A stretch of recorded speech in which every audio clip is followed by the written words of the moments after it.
What is up, everybody? We are back with our week 6 preview, the third video to finish up this week. Dad, I think we're just going to jump right into it. We got a half PPRs behind everything, so just keep that in mind. And we're just going to start off right off the bat. We're not going to waste any time. Starting off with the Cardinals at the Rams. This is one of the higher over-unders of the game. One of the 3 games over 45 points over under projected. Cardinals at Rams. Rams are favored by 7 points.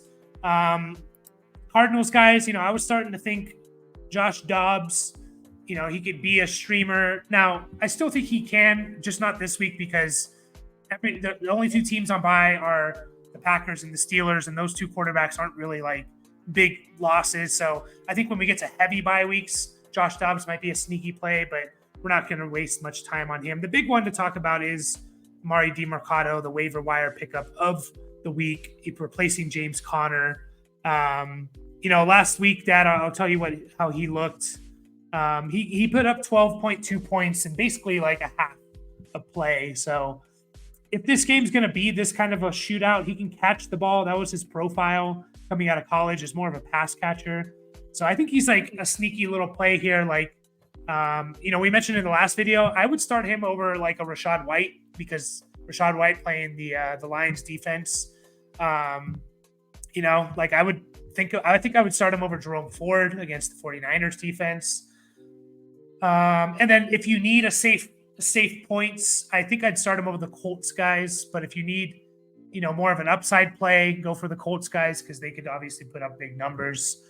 Dad, what about DiMercato versus and maybe we've probably already talked about this, but like against Saquon Barkley coming back from the injury. Did we talk about that one? I don't remember. No, I don't think we did. Comparing those 2 guys. Yeah, Saquon, Yeah. I'm always playing him, I think. Yeah. Yeah, I can't blame you for that. I think the only people are going to be worried about coming back from an injury, one, and having no Daniel Jones, playing the Bills, like not an easy matchup. So if he's healthy, I think I'd throw Saquon. If you want to be a little safer and you need the points, then go DiMercato. We don't even know what the split necessarily is going to be, if they're going to give him everything. So try and avoid him if you can. But I do think he's going to get 12 carries and hopefully 4 catches. So he could have a decent week. Marquise Brown, obvious start. No one really else. I mean, Zach Ertz is probably a start because you picked him up for a reason and you're probably just starting him. I mean, if you're comparing like Zach Ertz or Ferguson, we're going to probably lean Ferguson there, unless it's PPR. Logan Thomas or Zach Ertz. I think, Dad, you said I think you said Logan Thomas. I think I agree with you there. So, he's a tight end. You picked him up to start him. Rondale Moore could be a sneaky play just because if he could get more carries. So just keep that in mind. Like he could get a little more carries with Connor out. So that's it for really the Cardinals. On the Rams side, Stafford's an interesting play this week just because they are, again, playing the Cardinals who, if their Cardinals are frisky, it's a high over-under. Like this game could be a shootout-ish, like a lot of points scored. So, like we're leaning Stafford over Burrow. Did we say Lawrence versus Stafford, and who did we choose? That I don't remember. I think I might lean Stafford. I think we went with Stafford. I think so. No, I think we went with Lawrence. Sorry. Okay. Yeah, it's kind of a coin flip. I might change that and go Stafford just because of the matchup. I'd do Stafford over Cousins if it's a bad rainy game. If it's not, I think I'd lean Cousins just because the Bears defense is too easy. Stafford or Dak Prescott? Against Dak's playing the Chargers. That's a pretty good matchup for him. But he hasn't. I'm gonna go with Stafford. Yeah, I agree. And then you're starting Puka. You're starting Cooper Kupp, obviously. You're starting Kyron Williams. 2-2, if you can get away from it, go for it. But I will say this. he was still out there like 90% of the time. Like he's still out there all the time. And he's going to have his games because of that if he's out there. So like if you're choosing, if you're trying to choose between like a Tutu Atwell or like a, I don't know, like a Josh Downs. I think I'd lean Josh Downs. Like a Tutu or like a Tyler Boyd. I think I might lean Tutu. Lean Boyd. I'm talking myself out of it. I'd lean Tutu over like a Jahan Dotson though, or Curtis Samuel, Elijah Moore with PJ Walker. Any arguments there, Dad? No, I don't see, a hard line to take, opposite of that, but yeah, you're probably going to need a touchdown. Just the volume's going to be gone. So because Cooper Kupp's back. And then Tyler Higbee, I want to avoid if I can, again, mostly because Cooper Kupp's back. And 50% of the target's going to go to Cooper Kupp and Puka Nacua. So, easy team there. So we'll just mosey right along to the Eagles at the Jets. This is, I think, no, it's not the lowest over under, but it's down there. Eagles at Jets over under 41. Eagles favored by 7. Eagles are always an easy team. You're starting Hurts, you're starting Devontae Smith, you're starting AJ Brown. I said last week, just start Dallas Goedert because you're going to get a big week, and last week was the week. Now, are you going to get a big week this week? I don't know, but you just got to throw them out there because there's not many tight ends that can put up 120 yards like Goddard did last week. So to me, he's out there, Dad, and DeAndre Swift is also out there. Is there any questions with the Eagles at all? No. Yeah. Yep, I agree there. And the Jets, there are some questions, I guess. Oh, not really. Like, I think it's Breece Hall and it's Garrett Wilson. And to me, you're basically starting those guys. If you like Breece Hall, I know it's a tough matchup, but you just saw what the guy is capable of. If they're going to be competitive and win games, they have to give him 25 carries. They just have to, So to me, he's like no more questions around him. And then Garrett Wilson, again, kind of an upside play. He's still getting a lot of targets, even if they're not turning into much. Like his last game, 3 for 54. You're not happy about it, but if he catches a touchdown, you are. Like that's kind of where we're at with Garrett Wilson. If he gets a heavy targeted game or a catch game, like against the Kansas City Chiefs, he had 9 catches for 60 yards. You're happy. So, for the most part, we're starting him, right, Dad? Garrett Wilson. Absolutely. Yeah. If you're just, go ahead. Sorry. Yeah, there's no argument on that guy. So it's too bad Rodgers is hurt, or But or anyway, they just didn't have a competent backup. It's tough. But yeah, just throw him out there. You're hoping you get 5 for 60 and a touchdown. So, Jets are another easy team. I guess we can talk a little bit about.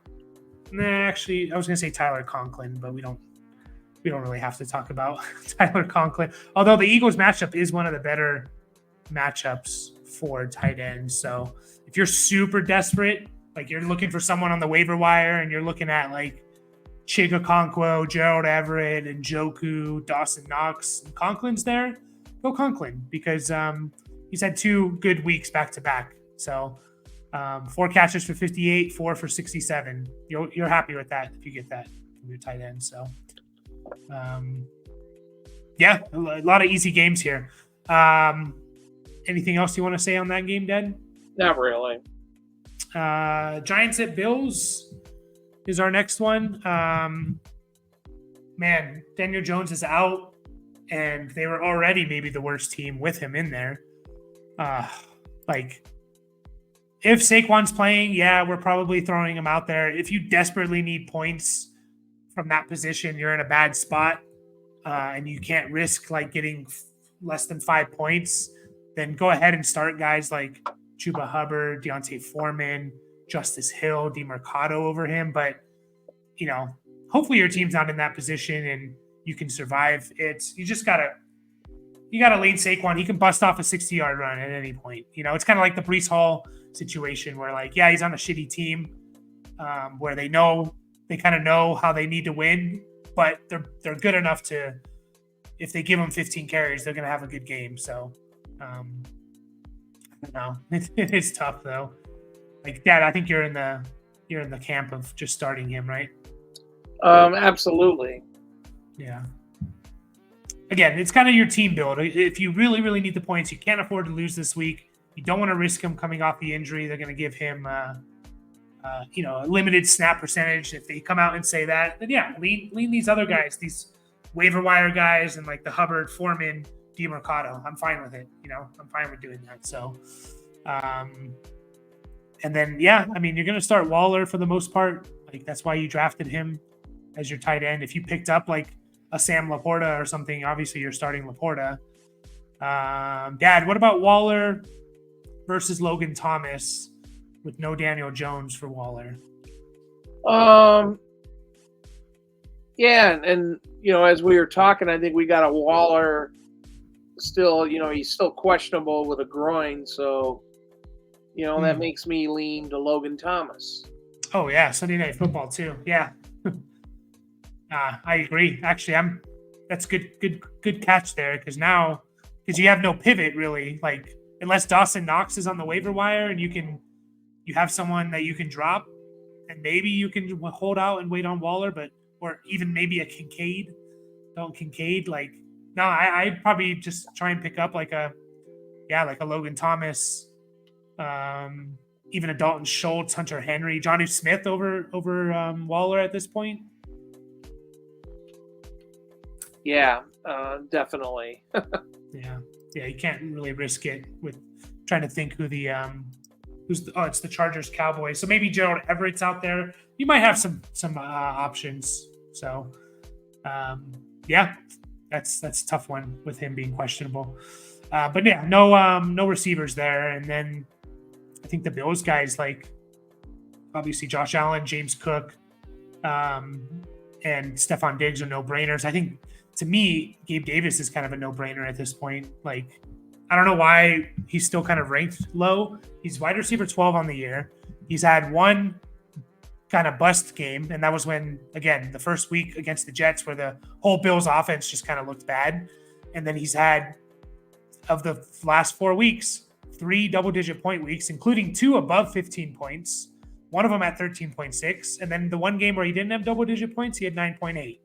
So he caught a touchdown. You got to, to me, you got to start Gabe Davis. Like, any objections there, Dad? No, I think Gabe Davis I think he's kind of proven himself a little bit, so hopefully it keeps on trending that direction. Yeah. And you have to, good matchup. They're going to blow out the Giants most likely. So he has a good chance at catching a touchdown, in my opinion. Yeah. Easy there. So we'll move on to our last matchup, the Cowboys at the Chargers. Interesting game. Like, we'll start with the Cowboys. The over-under is 50.5. It's the highest over-under of the week. Cowboys are favored by 2. Chargers are at home, but it's going to be 70% Cowboys fans. So that, doesn't really play into the spread at all.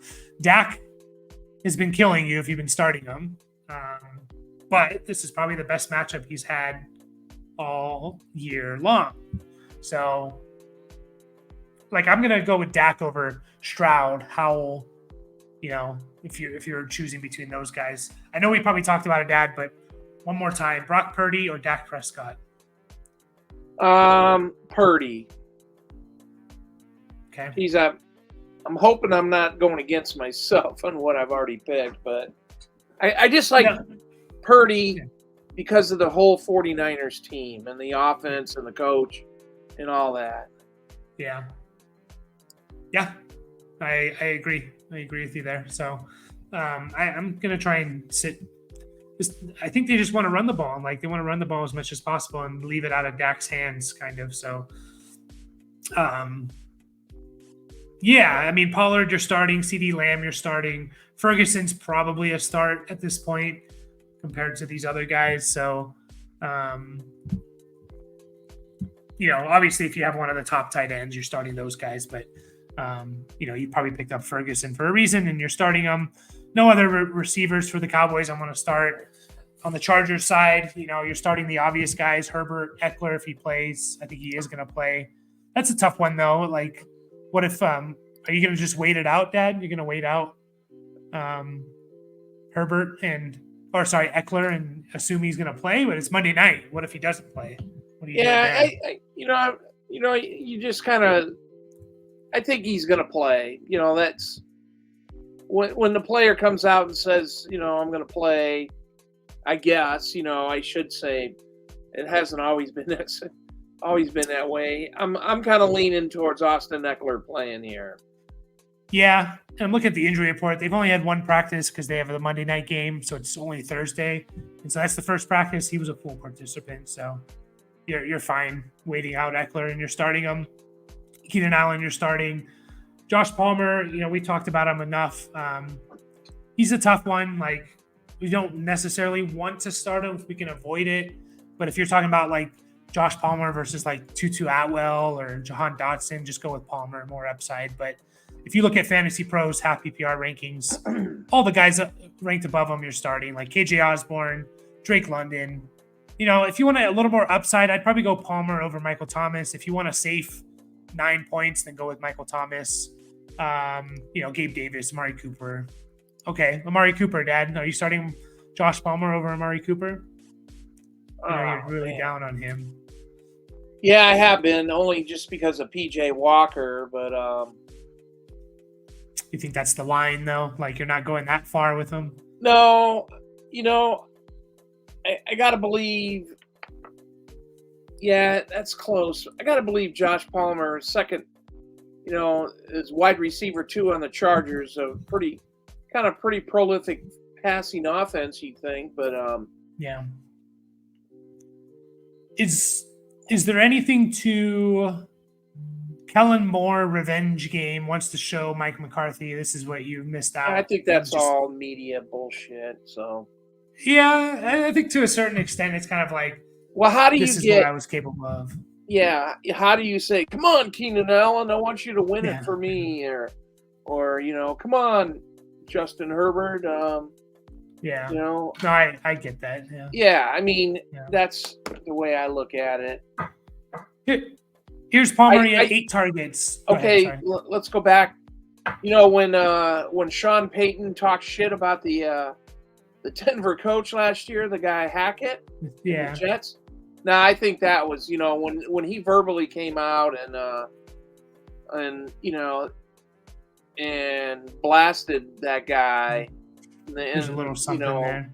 Yeah, they circled it on the calendar. The rest of these guys, they all get fired, Yeah. How can you be pissed at a team, somebody, hey, we want to move on. Sorry, didn't work out. Time to go. Someone did an interview with some player, I forget who it was, and they talked about like all these narratives like that we build up in the media of like squeaky wheel game, like this player hasn't done well for a couple weeks and so they're gonna make it a point to get him the ball, and there's all these narratives, and the only one that the player said actually was a thing was the revenge game stuff. Now we're talking about an offensive coordinator. We're not talking about a player. So I can see a player being a little bit like, all right, I'm going to get up for this one because you cut me. This team cut me. But it's a little different with an offensive coordinator, I think. And I do believe, talking about some of that stuff, I do believe in contract years. Yeah. So there are some out there. But yeah, I mean, Josh Palmer, the first game without Mike Williams, 8 targets. Herbert had a terrible passing game that week. It only turned into three catches, and one of them was that 51-yarder to end the game. So I'd throw him out there over Michael Thomas just because I think there's more upside. But again, if you need that safe floor. So did you say Palmer over Amari Cooper, or are you going to stick with Amari Cooper? Okay. I did. Okay. Yeah, I'm fine with that. So, yeah, that's it. I think that's all. I think we're gonna wrap it up there. Unless there's any last words, Dad. Any? No, just good luck to Exciting. everybody. Check that weather in Chicago, and see if it's going to impact Vikings. Is that going to impact any other games, or? I don't know, to tell you. I know it's rain and wind, to tell you the truth. So yeah. I don't know. I don't know if Cleveland or Cincinnati or Detroit plays indoors. So yeah. Yeah, I guess. Yeah, keep an eye on that. So in that area of the U.S., if it's going to affect, because I think the Browns are at home too. So yeah, I mean, not that that's really going to matter too much, but anyways, we'll finish up there. All righty. Appreciate you guys watching, and good luck, everyone. Yep. Good luck. Catch you guys.